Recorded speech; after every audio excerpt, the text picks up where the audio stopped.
Top 5 smart ಫೋನ್ಗಳು launch ಆಗ್ತಿದೆ. ಇದರಲ್ಲಿ ಯಾವ್ದಾವ್ದು ಫೋನ್ ಅಂತನ ನಂಬರ್ 1 ಬಂದ್ಬಿಟ್ಟು IQ Z9 ಟರ್ಬೋ ಅಂತ. ಇದರಲ್ಲಿ ಪ್ರೊಸೆಸರ್ ಬಂದ್ಬಿಟ್ಟು 8S Gen 3 ಪ್ರೊಸೆಸರ್. ಅದ್ರ ಜೊತೆಗೆ ಇದ್ರ ಬ್ಯಾಟರಿ ಬಂದ್ಬಿಟ್ಟು ಮ್ಯಾಸಿವ್ ಬ್ಯಾಟರಿ, ಯಾಕಂದ್ರೆ 6000 mAh ಬ್ಯಾಟರಿ ಕೊಡ್ತಾ ಇದ್ದಾರೆ. ಅದ್ರ ಜೊತೆಗೆ 80 ವ್ಯಾಟ್ ಚಾರ್ಜ್. ಇನ್ನ ಎರಡನೇ ಸ್ಮಾರ್ಟ್ ಫೋನ್ ಬಂದ್ಬಿಟ್ಟು Oppo Find X7 Ultra Hasselblad ಅನ್ನೋರ್ ಜೊತೆ ಕೊಲಾಬ್ರೇಟ್ ಆಗ್ತಿದ್ದಾರೆ. ಅಂದ್ರೆ quad camera with 50 mega pixel. ಇನ್ನ ನಂಬರ್ 3 ಪೊಸಿಷನ್ ಬಂದ್ರೆ Vivo X100 Ultra ಅಂತ. ಆಲ್ರೆಡಿ Vivo X100 ಮತ್ತೆ X100 Pro ಆಲ್ರೆಡಿ ಲಾಂಚ್ ಆಗಿದೆ. ಪ್ರೊಸೆಸರ್ ಬಂದ್ಬಿಟ್ಟು 8 Gen 3 ಪ್ರೊಸೆಸರ್.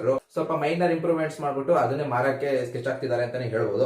ನಂಬರ್ 4 ಪೊಸಿಷನ್ ಬಂದ್ರೆ Honor Magic 6 Pro ಅಂತ. ಇದ್ರದ್ದು ಪ್ರೊಸೆಸರ್ ಬಂದ್ಬಿಟ್ಟು 8S Gen 3 ಆಗಿರುತ್ತೆ. ಡಿಸ್ಪ್ಲೇ ಅಲ್ಲಿ ಮೇಜರ್ ಏನಪ್ಪ ಚೇಂಜ್ ಅಂತಂದ್ರೆ ಐಫೋನ್ ಅಲ್ಲಿ ಡೈನಾಮಿಕ್ ಐಲ್ಯಾಂಡ್ ಏನ್ ಬರುತ್ತಲ್ಲ ಸೇಮ್ ಟು ಸೇಮ್ ಇವರು ಹಂಗೇನೆ ಕೊಡ್ತಾ ಇದಾರೆ ಅಂತಾನೆ ಹೇಳ್ಬೋದು. ಇನ್ನ 5ನೇ ಸ್ಮಾರ್ಟ್ ಫೋನ್ ಬಂದ್ಬಿಟ್ಟು ನಿಮ್ಗೆ ಆಲ್ರೆಡಿ ಗೊತ್ತು, iPhone 16. ಈ ಡಯಾಗ್ನಲ್ ಶೇಪ್ ಅಲ್ಲಿ ಕ್ಯಾಮ್ರಾ ಇದ್ದಿದ್ದನ್ನ ಈಗ ವರ್ಟಿಕಲ್ ಅಂದ್ಬಿಟ್ಟು ಜೈ ಅಂತ ಅದನ್ನೇ ಕೊಡ್ತವ್ರೆ. ಇದೇ ತರ ಅಪ್ಕಮಿಂಗ್ ಲಾಂಚಸ್ ಬಗ್ಗೆ ತಿಳ್ಕೊಳ್ಳೋದಕ್ಕೋಸ್ಕರ ನಮ್ಮ ಚಾನೆಲ್ ಸಬ್ಸ್ಕ್ರೈಬ್ ಆಗಿ, ಲೈಕ್ ಮಾಡಿ, ಶೇರ್ ಮಾಡಿ, ಸಬ್ಸ್ಕ್ರೈಬ್ ಆಗಿ.